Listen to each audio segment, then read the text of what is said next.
Bismillahirrahmanirrahim. Assalamualaikum warahmatullahi wabarakatuh. Waalaikumsalam warahmatullahi wabarakatuh. Alhamdulillah, salatan wassalamun ala rasulillah wa ala alihi wa walah, la hawla wa la quwata illa billah. Ustaz Mukti, syukron, jazakallah khair atas waktunya Ustaz, kembali di tengah studio Lisan. Siap, syukur Ustaz. Masya Allah. Alhamdulillah. Ustaz Afan, ini gimana sih? Baik Ustaz, langsung saja Ustaz ya. Kita akan coba bahas berkenaan dengan aktivitas di awal-awal Menteri Keuangan nih. Salah satunya adalah beliau Siapa namanya? Sadewa. Kok aku ingat belakangnya aja ya? Yudi kok lupa saya? Perbaya Yudi Sadewa. Ya betul. Jadi beliau ini Boyo Yudi Sadewo. itu kalau dibikin Jawa ya. Iya, memang Jawa kan, bukan Jawa. Iya. Jawa. Seperti Jawa. lu namanya kalau di Jawa jadi Lunomoyo. Iya itu ya. Oke, baik San. Kenapa ke situ ya? Baik. Pemindahan dana itu tentunya sudah dialokasikan sejak tanggal 12 September kemarin. Ya.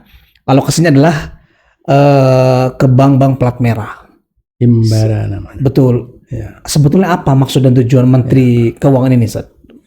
Baik, bismillahirrahmanirrahim. Assalamualaikum warahmatullahi wabarakatuh. Waalaikumsalam warahmatullahi wabarakatuh. Jadi kalau membahas tentang ekonomi tentu harus kita Ustaz, harus kita disclaimer dulu dong. Apa hak kita bicara ekonomi kan gitu. Padahal kita ada apa positioning kita itu penting tuh. Setidaknya kita orang ekonomis. Ya, orang ekonomis. karena bisnis praktis, kemudian juga kuliah di manajemen bisnis, termasuk di dalamnya ada ekonomi mikro dan ekonomi makro. Mantap. Jadi apa yang dilakukan beliau itu termasuk golongan ekonomi makro. Makro. Ya, jadi yang tentu akan berpengaruh ke ekonomi mikro gitu. Ya, jadi Jadi di dalam pembahasan tentang ekonomi, negara itu diukur. Itu melalui yang namanya pertumbuhan ekonomi atau gross domestic bruto (GDP). Ya. Nah ini di dalam masa beberapa tahun terakhir ini kan ekonomi kita itu dianggap tidak melesat dan tidak memburuk ya, stagnan aja gitu. Nah itu yang dilakukan oleh Menteri Keuangan sebelumnya, Bu Sri Mulyani. Jadi karena memang konsep ekonomi yang dibangun oleh kita itu basisnya kapitalis, dan basis kapitalis itu ada standarnya. Ya. Mereka standar adalah pertumbuhan ekonomi. Jadi pertumbuhan ekonomi itu berapa jumlah aktivitas ekonomi tahun lalu dibandingkan tahun sebelumnya. Ada tumbuh berapa? Misal contoh, aktivitas ekonomi kita tuh 20 triliun misalnya. Tahun ini bertumbuh 21 triliun. Berarti ada 1000 per 20.000. Maka tumbuhnya sekian persen gitu. Itu cara menghitungnya. Nah, dari mana itu dihitung pertumbuhan ekonomi itu atau produk domestik bruto itu dari kalau istilahnya Pak Purboyo itu dari demand, domestic demand, konsumsi masyarakat kita ini. Jadi konsumsi masyarakat C kalau di dalam istilah formula pertumbuhan ekonomi, lalu ditambah dengan government atau pengeluaran pemerintah, belanjanya pemerintah. Lalu ditambah dengan investment, lalu ditambah dengan rasio antara ekspor impor, mana yang lebih baik gitu. Kalau banyak ekspor berarti menambah pertumbuhan ekonomi. Kalau banyak impor berarti berkurang pertumbuhan ekonomi gitu. Lah menurut beliau, ya, Pak Menteri Keuangan yang sekarang, Pak Sadewo ini, beliau mengatakan pertumbuhan ekonomi kita itu stagnan. Istiqomah lah ya. Istiqomah. Enggak naik-naik. Enggak. Jadi menurut beliau berpikir keras. Ya, kita harus hormati namanya pejabat. Dia memberikan gambaran bahwa pertumbuhan ekonomi itu seharusnya didrive oleh konsumsi dan investasi yang nilainya 90% porsinya di dalam pertumbuhan ekonomi. Jadi menurut beliau itu konsumsinya kurang kita ini. Orang kita kurang belanja. Kenapa kurang belanja? Iya. Karena nggak ada duit, gitu. Bukan berarti nggak ada demand. Nggak ada duit. Karena nggak ada duit. Oke. Nah inilah yang kemudian bisa kalau saya langsung menggambarkan begini, berarti pertumbuhan ekonomi yang sebelum Pak Menteri Keuangan baru ini adanya Pak Sri Mulyani ya, Sri Mulyono, SMI gitu ya. Oke. Itu pertumbuhan ekonominya berarti dari mana kok ada tumbuh ekonomi? Iya. Konsumsi nggak ada kok tumbuh. Ya. Berarti satu-satunya dari government dan investment. Menurut saya malah investment gitu. Jadi investasi itu digede-gedein, padahal itu nggak berdampak langsung terhadap masyarakat. Jadi jenengan bangun pelabuhan, bangun jalan tol, bandara, kereta api cepat, bandara ya, IKN ya kan. Betul. Seolah-olah memang ada yang namanya belanja, tetapi nggak berdampak kepada masyarakat. Yang terjadi apa? Uang itu dikhususkan hanya untuk investasi, nggak dikeluarkan untuk masyarakat. Karena bentuknya infrastruktur. Ya, makanya kemudian begitu datang menteri baru, dia mengatakan, lah ini kok begini strukturnya begitu. Bagaimana ceritanya kok tidak ada? Jadi gini, Bu Sri Mulyani itu mazhabnya mazhab fiskal. Ini ada pelajaran lagi nih. Jadi dalam ekonomi makro itu ada istilah fiskal, ada moneter. Fiskal itu berarti pengetatan pajak, kemudian bea cukai, kemudian tarif ekspor impor, itu adalah fiskal. Nah, moneter itu kebijakan yang diambil yang sekarang oleh Pak Menteri Sadewo. Dia menggunakan istilahnya itu peredaran uang, instrumen bunga bank sentral, kemudian juga terjadinya pengendalian terhadap cash flow masyarakat. Itu menurut dia lebih efektif. Kenapa? Kalau menurut saya dua-duanya sebenarnya nggak penting-penting amat. Maksudnya gini, kalaupun ekonomi tumbuh gitu ya, tapi kalau tidak merata kepada masyarakat, buat apa? Betul. Jadi Anda langsung sampaikan begini, kan langkah yang beliau lakukan menginjeksi 200 triliun ke dalam sistem peredaran uang itu dalam rangka apa? Dalam rangka agar bank itu punya likuiditas, kemampuan keuangan. Lalu bank antar mereka itu tidak rebutan uang. Rebutan uang itu caranya apa? Menurunkan bunga bank, menaikkan bunga bank sehingga orang itu pada nabung gitu. Dulu kan bank itu sulit uang sehingga dia lomba-lomba naikin bunga, lomba-lomba naikin yang namanya bonus deposito lah segala macam ya kan. Kemudian orang tuh pada nabung, itu rebutan itu. Kalau sekarang begitu digelontorkan uang 200 triliun harusnya tidak ada itu. Cuma sekarang PR-nya jadi baru, bank himbara dan bank-bank yang lain mereka harus kemudian menyalurkan dana ini kepada masyarakat. Ternyata ada satu masalah lagi, adalah sekarang ini ekonomi real di tengah masyarakat itu sedang tidak tumbuh.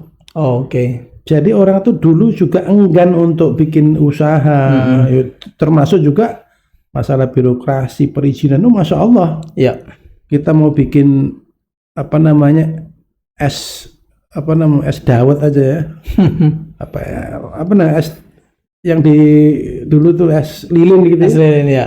Sekarang kan harus izin, es goyang halal dan BPOM segala macam.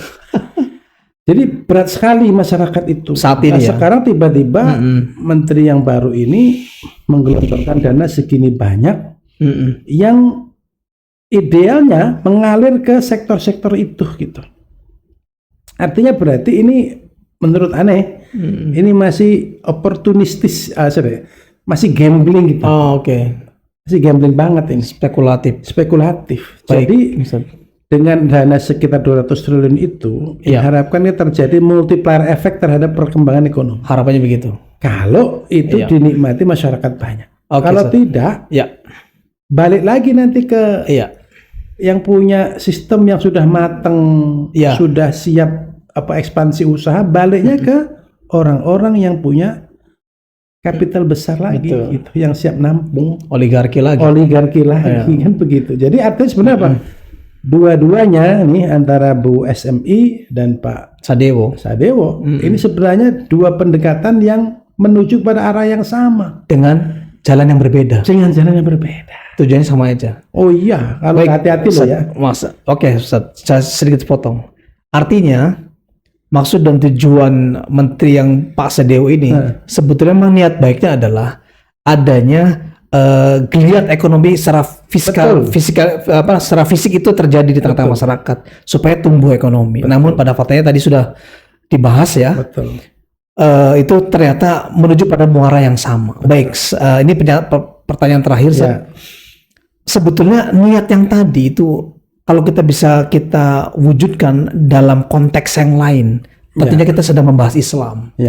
Bagaimana cara Islam itu menumbuhkan geliat ekonomi yang katanya sejak 10 tahun lalu Pak Mulyono ingin mewujudkan itu, tapi pada faktanya itu bukan meroket ke atas, tapi nyungsep ke bawah.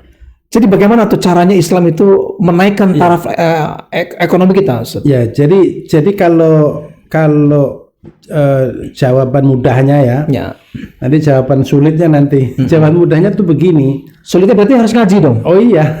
Kita buka kelas ya. Jadi gini, jadi konsep ekonomi kapitalis, materialis dibanding konsep ekonomi yang basisnya syariah atau basisnya Islam, tentu itu harus kita oncei bahasa Jawanya. Apa itu? Dikupas habis. Ini luar biasa. Kenapa? Ekonomi kapitalis itu basisnya adalah pertumbuhan. Negara harus tumbuh. Kalau nggak tumbuh, artinya berarti ekonominya berapa pertumbuhan ekonomimu? 5%. Berapa pertumbuhan ekonomi? 7%. Itu menunjukkan negara itu sehat. Menurut kapitalis. Tolok ukur. Artinya berarti akumulasi belanja negara itu segitu. Berarti kemampuan kekayaan. Tetapi mereka lupa tidak ada distribusi di situ. Oh iya, betul. Pemerataannya nggak ada. Makanya coba kita saksikan. Sebenarnya mereka juga punya istilah Gini ratio. Gini ratio itu gap antara yang kaya dengan yang miskin itu berapa gitu. Kesenjangan. Itu diukur sama mereka. Cuma kan itu nggak menjadi catatan. Pokoknya mereka takut kalau negerinya tidak tumbuh ekonomi, maka negeri itu dianggap tidak memiliki kemampuan membayar hutang. Sehingga orang-orang yang menjadi investor itu mundur dia. Misalnya tiba-tiba Indonesia punya pertumbuhan ekonomi 1%, maka Indonesia itu akan menjadi negeri atau negara yang punya rating kemampuan bayar utang itu segini, makanya akan tergolong negeri miskin. Wah, itu takut betul itu negara begitu. Menteri Keuangan, presidennya takut betul itu. Padahal dalam Islam tidak begitu. Dalam Islam itu yang diutamakan adalah pemerataan distribusi kekayaan. Makanya kan begini. Kita kalau dalam konsepsi pendapatan negara, kalau dalam sistem kapitalis kan hampir 70% itu pajak. Makanya sebenarnya kalau mau bicara 200 triliun tadi, nggak jauh-jauh nanti juga ujungnya memunculkan pendapatan pajak yang besar.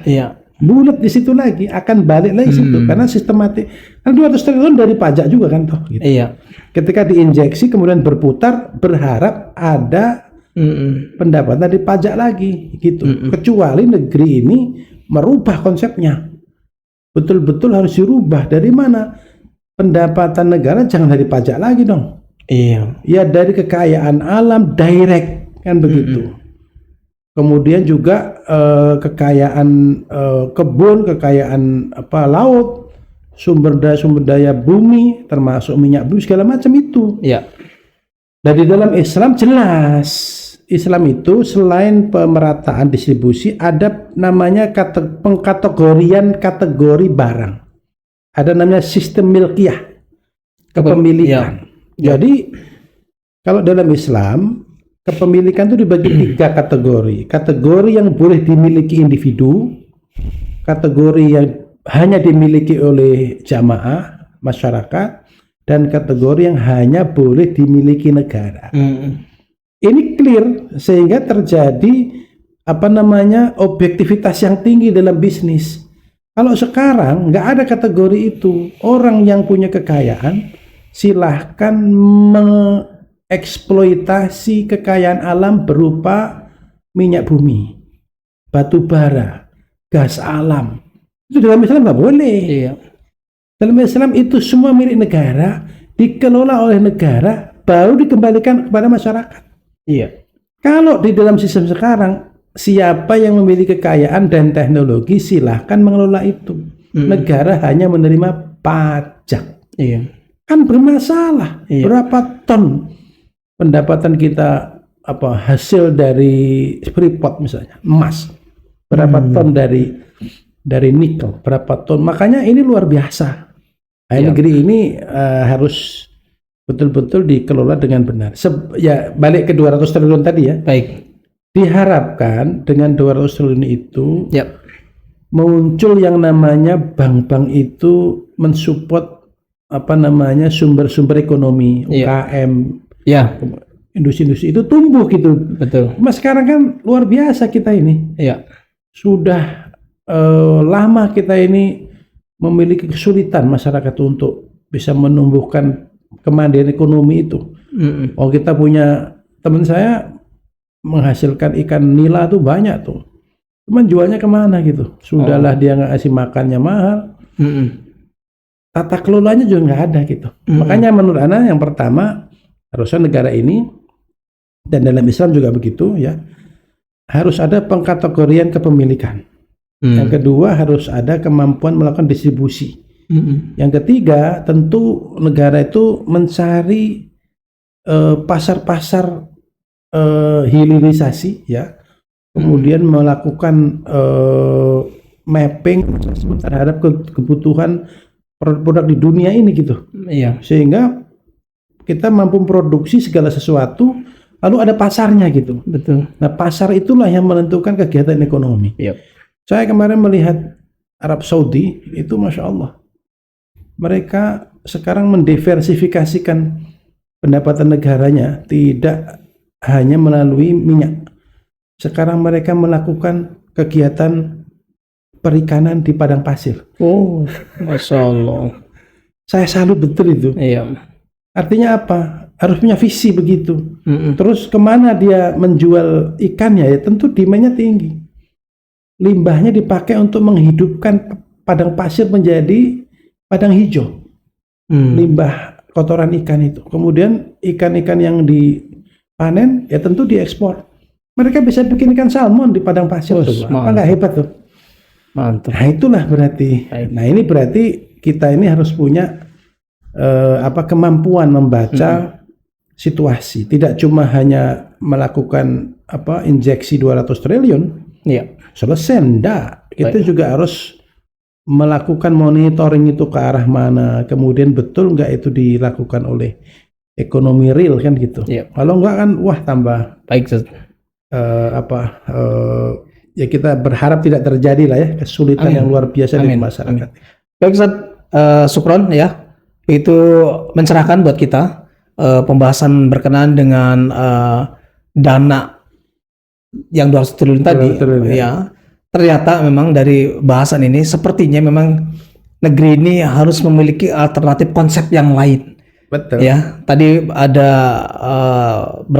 nyinggung berkenaan dengan kepemilikan tadi dan distribusi. Mudah-mudahan ini menginspirasi buat sobat lisan di mana saja berada. Mudah-mudahan nanti barangkali ada yang minat silakan dapat komentar. Kita akan buka kelas tentang ekonomi Islam. Baik, Ustaz Mukti, syukran atas waktunya. Dari kami cukup. Assalamualaikum warahmatullahi wabarakatuh. Waalaikumsalam warahmatullahi wabarakatuh.